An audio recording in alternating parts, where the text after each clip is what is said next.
Welcome back to 68 Cups of Blueberry Tea. Today, I'm having a skater girl moment with Anna Pixner, a world-class downhill skateboarder who is, in her own words, someone who sees skateboarding as meditation on concrete. She's not just Austria's fastest woman on a board, but someone who uses skateboarding as a way to explore fear, presence, and joy. From timid beginnings, rolling solo on the bike path behind her house, to world travels and teaching others how to find freedom on wheels, Anna brings a unique perspective on movement, risk, and resilience. In this episode, we talk about her early days on boards, how adrenaline and calm coexist in her world, and why she believes in the power of community and creative expression through sport. So, grab your tea and let's ride into this conversation with Anna. Anna, thank you so much for my lesson. I have had a wonderful time. And I think I have built up, no, my confidence has been questioned occasionally, but practice makes permanent, right? I feel like that's what it's all about, questioning the confidence. Oh, questioning the confidence. And always pushing it a little bit. Pushing the confidence, I like. Yeah. Well, that's what we're going to be exploring, so let's go, hey? So first of all, what brings you to Australia? Did you intend to return home to Austria and had a detour and decided to stay here? Well, actually, what brought me here in the first place was my partner. That he was already living here, and I came to visit him once while it was winter in Europe. And we went on an amazing road trip, and I learned how to surf, or I started learning how to surf, and it was just like such a good time in a lot of national parks and like all these nature places in Australia. And then COVID happened, and I had to go back to Europe. And from then, like kind of every winter, I was like, fuck, it'd be so much better to be in Australia right now. Because then you can kind of skip the winter too, because it's summer here when it's winter there. And then as soon as the borders open again, I applied for the work and holiday visa, because I was like, thinking to just give it a try, how it is to spend like a full year here. And then I loved it. And I still love my partner too. So then we were actually like properly together finally. And then I decided just to, stay here. Fantastic. And here you are 3 years later. Yeah, loving it. Well, to start us off, what was the spark that got you into longboarding? What made you order that first board? I was always really drawn to skateboarding, actually. Like, I really wanted to learn to skate in ramps, but I was a really shy kid, and just the thought of going to a skate park where like everyone's sitting there and kind of watching you, it made me feel super nervous. And then at one point I saw this guy with a longboard just cruising along the river in my hometown, and I felt like maybe that would be more my thing because no one's watching and you're just like kind of in your zone, and it looked super relaxed. So I just ordered a longboard online. And I was like, I think I'm just gonna order this and like try by myself without anyone.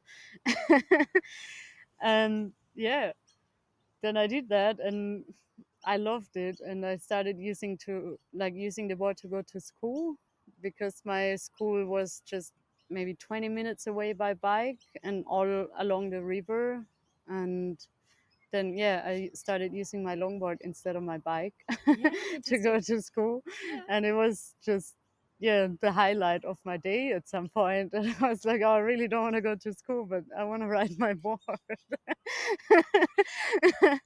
And then I actually met someone also by accident. I just like passed a workshop that he was teaching people how to stop when they were rolling down a hill, like kind of a downhill beginners workshop. And he just started speaking to me like, hey, you got a board, do you want to try this? And I was like, okay, I guess I'll try it. And then I tried it, and it kind of worked straight away. and I was pretty surprised. And I really kind of like that feeling of doing something scary, because I was always really scared of stuff. And it surprised me that, like, moment after that, I was actually super stoked and happy. That was kind of a new insight for me, that I was maybe like 15 or something at that time, and I didn't really like to push my comfort zone that much. But then on the board, it felt so fun to do it, because then once you did it and nothing happened, you were like, yeah, super stoked, you know? Like, you feel so happy and full of endorphins Yeah, to in your push the system. boundaries. Yeah. And yeah, then I just kind of got super addicted to that feeling. And I always wanted to, like, push it a little bit further, I guess, from that moment. Yeah, fantastic. I love that, pushing the boundaries and realizing you can get through it. And it's Yeah. like, okay, what else is there for me then? And so, can you walk us through from there? So, you learnt how to push your boundaries and you're getting more comfortable and confident. And then lately, you just go skateboarding down ski slopes and the Alps and the Blue Mountains while you're here. How did that progress? I have to say it's like quite a slow progress. Like, you really take it step by step. It's not really like I just bought the board and like a month later I decide to skate down a 3,000-meter high mountain. um, but yeah, it's like, once you learn how to stop when you're going down a little hill, then it's the same technique and you just kind of build up the speed step by step. And I guess it took me definitely a couple of months to, like, yeah, feel fully confident that I can stop every time. So in the first probably like half year or something, I was just practicing the slides, like kind of putting the board sideways, and then how you stop is pretty much the friction of the wheels on the pavement. So you have to learn how to perfectly, like, push the board in the right position that the wheels slow you down. And that's quite a, yeah, painful process, I guess, because you do crash quite a lot in the start. So I recommend to anyone to wear protection. And then it can be pretty fun because you just, like, slide on your knee pads, and, like, it's not like a lot of stuff has to happen. Yeah, and then you just take it from there. Like, you learn how to stop with, like maybe 10-15 kilometers an hour, and you push it a little bit further slowly, and 2-3 years later you can go 60 kilometers an hour, and then maybe 6-7 years later you go 100 kilometers an hour. Yeah, okay, great. Good to know there's a timeline. Well then, so you call it the art of concrete surfing, which is a blend of adrenaline, focus, and there's got to be a lot of calm there, right? So how does that balance work for you? And how do you mentally prepare for those high stakes moments? And what strategies do you use to stay focused and confident? I mean, if you see some debris on the road ahead of you, how do you handle those sorts of obstacles? So I feel like just the nature of the sport already makes you feel really focused, because there's so much adrenaline to it, and, like, you're so going so fast that you can't really think about anything else in the moment. Like, I think that's why it almost feels like a meditation to me also, because it kind of blocks other thoughts in your mind in that moment, because you're so focused on what's going to happen in the next second. Like, you really, if you're going on a straight and there's a corner coming up, then you're just thinking about where you're going to start slowing down to make it around the corner, and you're not going to think like, oh, I don't know what am I going to have for lunch. you know like all these random thoughts that go through your head when you're just, yeah, living your daily life, I guess. It just blocks everything in that moment, and I think that's where that flow state starts to take over, kind of like you really immediately get into a state like that, because the activity so intense. And I think that's what I really loved in the start, because always I was always like thinking a lot, and it was hard for me to like calm my mind. And yeah, skating was like the easiest way of just feeling how that is to have a calm mind for a moment. But then also, is it when you are going down these slopes, you just don't know how it's going to end? Like, will you get there safely or anything? So how do you tackle those sorts of obstacles? I feel like the approach you want to have is like to always believe that it is gonna go well. Because it's quite interesting that like the more you doubt yourself in the moment, the more you tend to crash. And I think that's what was like a really good life lesson for me that I learned from that sport also, because I was quite careful, and like I had a lot of self doubts in those years that I started skating. And I think probably any young woman has that, when you're 15, 16, 17, you have all these doubts about how you look, and like that you want to be accepted kind of by your group in school and by everyone. And skating really teaches you that you just have to believe that you got it. Because when you start and you're already thinking like, oh, I'm scared, I don't think I can do this, then most of the time you start to get so tense that your body doesn't really move the right way, and you don't really manage to stay calm enough. And if you try to go towards it with a really positive approach, and you're like, okay, this time I really got it, then most of the time that's when you don't fall. Yeah, going with that confidence of knowing I've got this, I can handle Yeah. this, whatever comes at me. And I think for me at that age, it was such an important thing to learn, that I just have to trust myself and like see the thing positive and believe in it, and make that experience that then I actually make it. Yeah. And you have felt that reflection in your life in general when you are off the concrete as well? Yeah, a lot. Like, because I was really kind of anxious around social environment. Like, I definitely had some sort of social anxiety, and even just going to school made me feel like super uncomfortable. And in my free time, I just avoided any sort of social stuff. And I just wanted to like read or go for a walk in the forest by myself. And I think through skating, also through the skating community, because I feel like a lot of people who skate also tend to be a bit similar in that they don't necessarily love all these group sports. That like a skater is maybe not the same kind of person like a soccer player, that like they love to be around people. And skaters sometimes are a bit more like the weirdos, that they're a little bit socially awkward. And then if you find your group and everyone's kind of like that, and then you still, when you skate together, you're still hanging out with people, but you don't necessarily engage that much all the time. Everyone is still like focused on their thing in the moment. That's really nice. And that makes me think of what you were telling me earlier. In a skate park, you're doing your own individual thing, but there is a bit of an etiquette. What is the Yeah. etiquette of a skate park?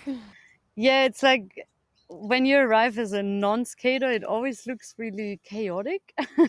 That everyone's like going in all directions, and then at some point you realize that people are practicing their thing kind of, and everyone's taking their own lines, and you do give each other space. So like if one person goes first, then you wait until he completed his line, which is usually until you fail a trick. And then once you fail your trick, it's the turn of the next person. And then you sort of like communicate in that way, but you almost don't even speak to each other. So you know what everyone's doing, and you like recognize that they are there, but you don't feel like you need to chat to each other if you don't want to, That's incredible. So I felt like that was really like a environment that I felt pretty comfortable. Yeah. And yeah, then making that experience that like the more often you do something that's uncomfortable, the more it starts to feel comfortable. I was like, maybe it's the same if I translate that to other situations in life, and it's definitely like that if you feel uncomfortable speaking in front of people, if you do it 100 times, at some point it's gonna feel really normal and you don't get stressed by it anymore. So yeah, I think it's like seeing everything as a challenge instead of a problem also, And how to overcome it. because like skating is full of challenges like all the time, and if you just see it as a problem, then you're probably over it pretty quickly. Because you're like, fuck that, it's like too annoying. There's so many problems to deal with. But if you just think like, oh, there's a lot of challenges, then it's kind of exciting to like try and yeah, pass each challenge and make it to the next level kind of. Well, can you talk me through one of the challenges? So in 2019, you embarked on a journey from London via Innsbruck, Austria, to the ancient monastery in the Pontic Mountains of Turkey. Can you tell us about this experience, what made it happen and how it all came together? Yeah, that was quite a crazy project, all initiated by a good friend of mine, that we all met each other. It's like a group of women that we all met each other in the downhill skateboarding races. And at that time, it was kind of just the start of women racing in downhill skating, or like at least the start of having a proper women's field. And since we were usually not that many, like in a race of 200 people, there was probably like 20 women registered. And then if you're just such a small group compared to all that big event, you immediately connect and make friends. Even though we were competing, we were like pretty good friends. And then we came up with that idea that it would be nice to just go on a trip without a race and just like, yeah, meet up all together and go to a place that maybe no one ever skated there before. Yeah, and then that friend that kind of initiated the project, her dad passed away some time ago, and then she got pretty badly injured too. And in the end, the trip turned out to be like kind of a healing journey for her, I guess, because like we chose that road in the middle of nowhere in Turkey that went up to that monastery, that for her was quite a spiritual moment, I guess, that she also did it to remember her dad and like, yeah, to come back from her injury. And we were all there to like support her on that journey. And yeah, it was quite a nice adventure to like go to a place where no one ever skated downhill before, because the way that the locals react already is like amazing. You see all these old people in the north of Turkey that they're like, what the fuck they're doing, especially there was a lot of Muslim people, like their religion is mostly Muslim, and they don't really believe that women should be doing that kind of stuff. So we were like there, just going super fast down the hill on our skateboards, and the older men were just like, what the fuck is happening? Did they come around to the idea of it? Yeah, some people were like kind of interested, but they were definitely very skeptic about it too, because it doesn't really fit their beliefs, I guess, that like, yeah, women are not made to do extreme sports in that kind of religions, I guess. Yes, yeah.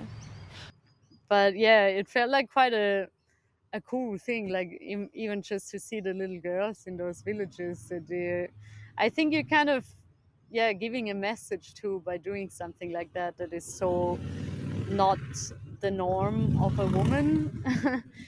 That I think, yeah, if I could be a little girl again and see like a lot of women doing extreme sports, that I think 20 years ago it was not really like that. That you could turn on the TV like Red Bull TV or all this kind of things, but you would always see guys in all those videos, like surf films and snowboard films and like skydiving, base jumping, all that stuff. It was like full of men, that world. And I think now there's way more women, and we can already see that like the level of the young kids in those sports, it's insane, the girls, you know. And I think it's really just that if you don't see it, you're not even gonna get the idea to do that. And you feel way more out of place. And I think that's also our idea with that film, or like for me with any sort of film project, just to show to other people that you don't need to fit into that world of, yeah, putting makeup and going shopping, wearing high heels, if you don't feel like that's you, you know, as a little girl. And that actually, yeah, getting over your fear is something super important. And I think especially for young women, it should be something that we encourage each other to do it instead of shying away from it. Because I think boys are naturally probably more drawn to doing dangerous stuff when they are little, and they come together and they like, oh, let's jump off the cliff, and then they push each other to do it even higher, and you know. And I think maybe girls tend to be a little more held back sometimes, or like, yeah, I think it's a lot of a cultural thing, that often even the parents encourage that behavior, that they want the girls not to do the dangerous stuff and not to get hurt and to be a little more chill.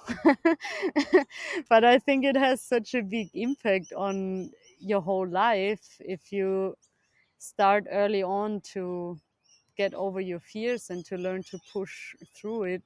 I think it, yeah, it affects you on a way bigger level than you would think, actually. Yeah. Well, and maybe it's not in terms of throwing ourselves into more dangerous things, but being better at pushing boundaries. Yeah. It's true. So, and speaking of, so you have seen the community grow, right, since you started, more women present in the sport. And definitely. yeah, you've traveled all over the world skating, met people everywhere who have treated you like family because being part of that community. So what is it about the skate community that fuels that sense of belonging for you? I think like it gives you the feeling that you're accepted no matter how different you are, I think. Because in the skate community, it's, yeah, it's not like anyone gets rejected because of the way they look or the way they act. Or I think it's quite an inclusive space that people try to really make everyone feel welcome. And even if there would be like a blind guy showing up at the skate park, skaters will always like try to make him try it too, and not be like, oh, you shouldn't be part of this or something, you know. That I think in some other sports maybe there's a bit more rejection. I don't know, I always felt that the skate community is really welcoming to anyone. And I think especially the downhill community, it's so small that you can travel to any country in the world, and there's going to be a little community there that is super stoked to see someone else who is into the same thing. So they treat you like a family member, you know. Like if I travel to Indonesia, for example, the people there, they would invite me to their house and they would show me all the spots, and really treat me like a member of their own family, and even like introduce me to their families. And they get really excited that someone else is into that. And I think that's a really special thing, because yeah, in most of the board sports it's way too big for that to happen. Like if you're going surfing, people are usually the opposite. They're not that stoked that there's another 20 people who are also trying to catch the same wave. And if you're skating downhill, most of the downhill skaters have to skate by themselves most of the time, because there's not that many around, and it's way more fun to like meet up and go together. Yeah. So yeah, you just get really stoked if people come around, and yeah, you organize little events, and it's a very nice community. Well, then, and further to that, you also teach skate lessons and mentor younger skaters, or wannabes like myself. What drives you to share what you know? What do you hope to give them beyond just the technique? I think what I like to share through the skate lessons, it's like really also that feeling of being free a little bit. Like I think for me, it really gave me that sense of freedom a lot in my life. Even when I was still young, it's like there's always situations that you fear is going to hold you back, I think. And I feel like that's something that makes you unfree in your life. Like the more you're scared of things, the more you're going to get stressed and like just not feel so free moving around in life. And I think that's why skating is kind of almost a metaphor for feeling free, because the mental kind of training you do with it, it's exactly that you just approach fear a bit in a different way, and you don't let yourself get so stressed by it. Like you try to just keep a calm mind and see what comes and kind of enjoy the ride instead of like always thinking ahead. Yeah, be in the moment, Yeah. be present. Yeah, and I think like especially for kids also, there's so much pressure in school and like with where they need to go and like what needs to happen in the future, and we don't really learn much to just be present and stay calm. And yeah, I guess for kids and for adults it doesn't actually matter. It's just that I want to pass that on through my skate lessons pretty much. Fantastic. Well, for anyone who would be interested in giving it a try, could you talk to us about the model that you use, the wheels that you use, anything in particular that you can share? Yeah, like I teach a lot actually people that they come with surf skateboards now, because I feel like it's kind of a trend also to be surf skating, because everyone wants to surf these days, and then you want to improve your surfing, so they think they have to get a surf skate. But I'm kind of against that because I think that regular boards that have a bit more stable trucks are easier to have fun with for beginners, because the trucks are not that shaky, and you also learn your technique a bit more dialed, because you actually have to bend your knees like all the way to make the turn, where the surf skates are super easy to turn, and you almost don't need to adjust your body at all. It's just gonna turn already. And I think when your trucks are a little more stable, you have to make more effort and like really learn the right technique how to do the turn, which in the end it helps for surfing just as much, because like we did today, that you really have to like look all the way over your shoulder. On the surfboard it's also gonna like take a bit of effort to turn it. And yeah, so I'm actually riding Sector 9 boards since like a couple of months. I switched to a new sponsor and they are quite an OG brand from California. They started with that idea kind of to make boards for surfers that then are fun on land, and they make all sorts of different shapes like longboards like yours and cruisers like the one that you tried today, and also like boards for the skate park. And yeah, I just love all of them. So I can't actually uh, yeah, recommend a certain one that would be the best, but I think mostly for people just to get around with, like a regular cruiser, it's pretty fun. Like they are not that long, and you know immediately kind of where you have to put your feet, and yeah, they turn pretty easy and they're just nice to get around with. They're easy to carry too if you're like taking it in the city or something. Great. All right, Yeah. Sector 9.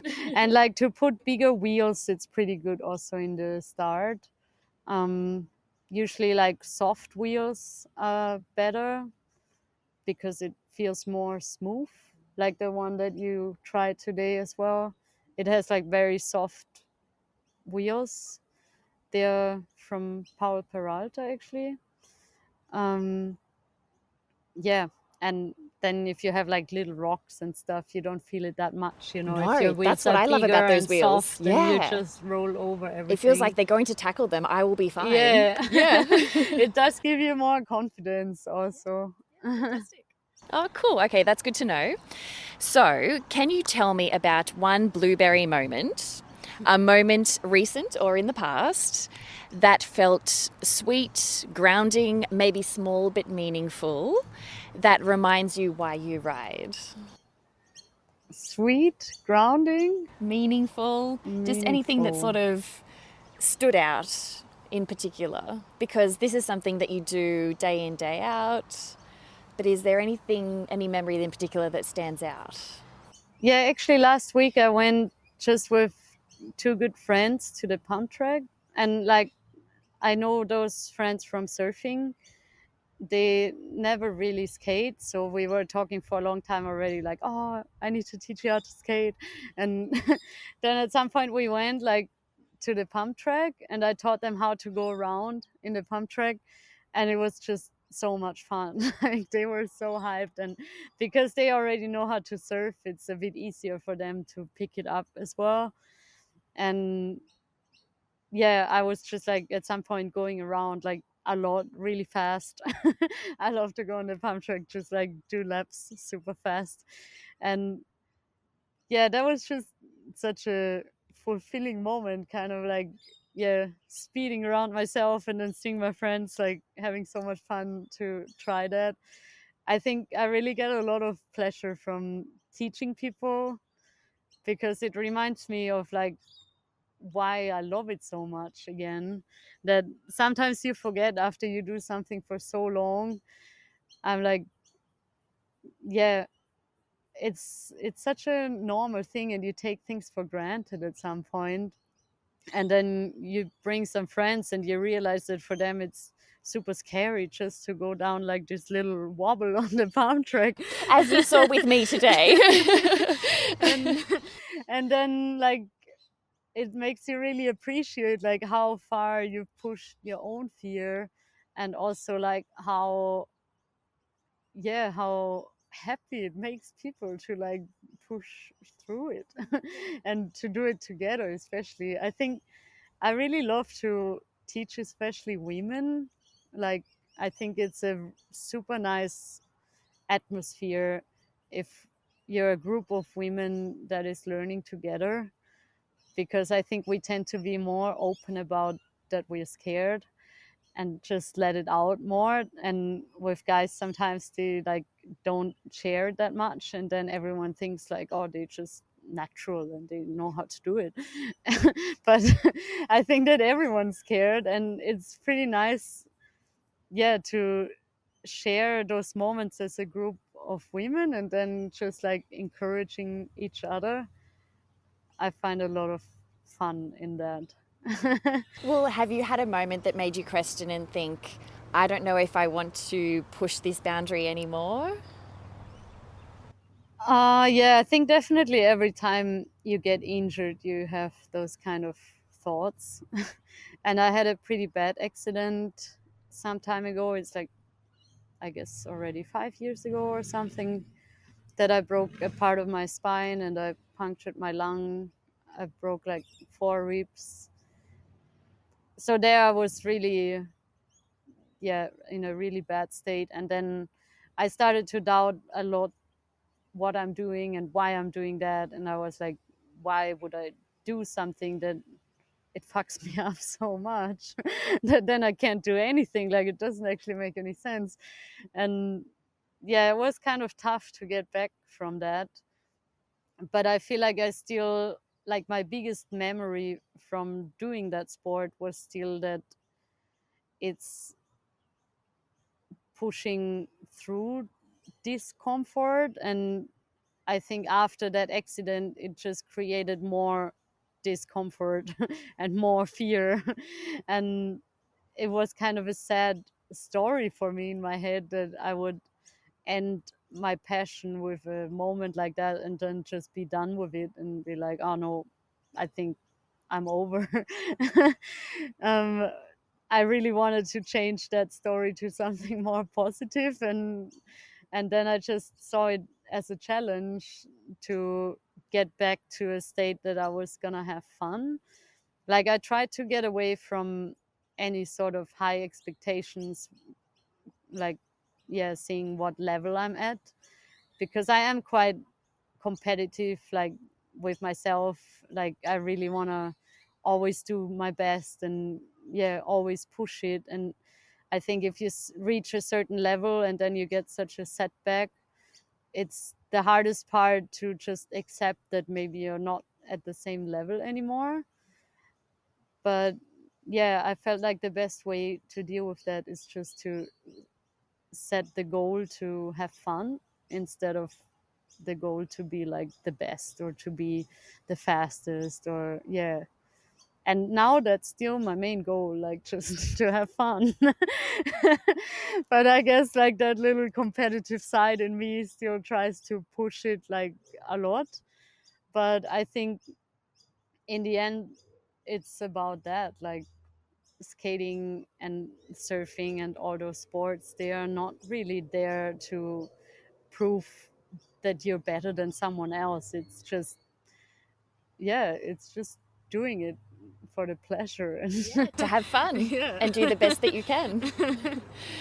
That's like writing your own story as well. You saw it could have gone one way, but you wrote it to go a different way. Yeah. And I have broken some ribs before. I just remember how much it hurts when you sneeze. Oh yeah. Sneezing is Or not a even good time with a broken laughing, rib. like, when your friends make you laugh, it's Like, terrible. no, You're like, don't make me laugh. Well, to wrap us up, what is the next run in your life that you are most looking forward to? Whether it is on board or in skating, traveling, teaching, or beyond? What's next? So yeah, actually, I feel like at the moment I'm not super focused on competing. I still do it because I like the fact that everyone gets together and it's such a, like, intimate community, and I still want to be part of it. But I feel like just the philosophy of the whole thing is not, like, really my thing, you know. I don't feel like I need to go a millisecond faster than someone else and then it's gonna make me super stoked. So I feel like I want to focus more on film projects, on, like, creative projects. And I'm actually planning one at the moment that I'm gonna go to India, to the Himalaya, to skate the highest road in the world. So that's, like, my big mission for the next year, which is quite a random idea, but I just felt like it would be such a sick adventure and kind of pushing my limit on a super different level again, because it's on a really high altitude. So I'm gonna have to do, like, high altitude training, and I started running and, like, training my breathing more, and just like more endurance training and a lot more physical preparation than or very different kinds of preparation, I guess. And so I'm pretty excited about that one. Wow, that is insane. And for me, I think it should be also kind of a metaphor, like to just do something like go to the highest road in the world. It's like where would you feel more free than like skating down the highest mountain in the world? I think it's gonna be such an epic feeling. Absolutely. And you know that song, it's like, how low can you go? Well, you're like, how high can I go? Wow, that's incredible. I look forward to watching you in action in the Himalayas. It's gonna be awesome. Well, thank you so much for what you have shared with me today. I look forward to progressing with my own skating. I'll just stay on the ramps for now. I can't wait to go with you again. Yeah, bring it on. Maybe someday I'll make it to Canberra too. Yes, let's make it happen. Thank you, Anna. Thank you. Thank you, Anna, for your courage and for taking us along with you, not just down hills, but into how you find freedom in motion. You talked about the calm that comes with focus, the way skating helps you feel truly present, and how riding a mountain road can feel like a meditation in movement. And now, you are setting your sights even higher, literally, with plans to explore skateboarding in the Himalayas next year. That's kind of a daring dream that will stay with you long after the wheels stop spinning. To everyone listening, whether you're on a skateboard or standing at the foot of your own mountain, may Anna's story remind you that freedom and growth come from stepping beyond what feels familiar, one ride at a time. I'm Gabrielle, and this was 68 Cups of Blueberry Tea. Until next time, keep riding, keep steeping, and keep dreaming.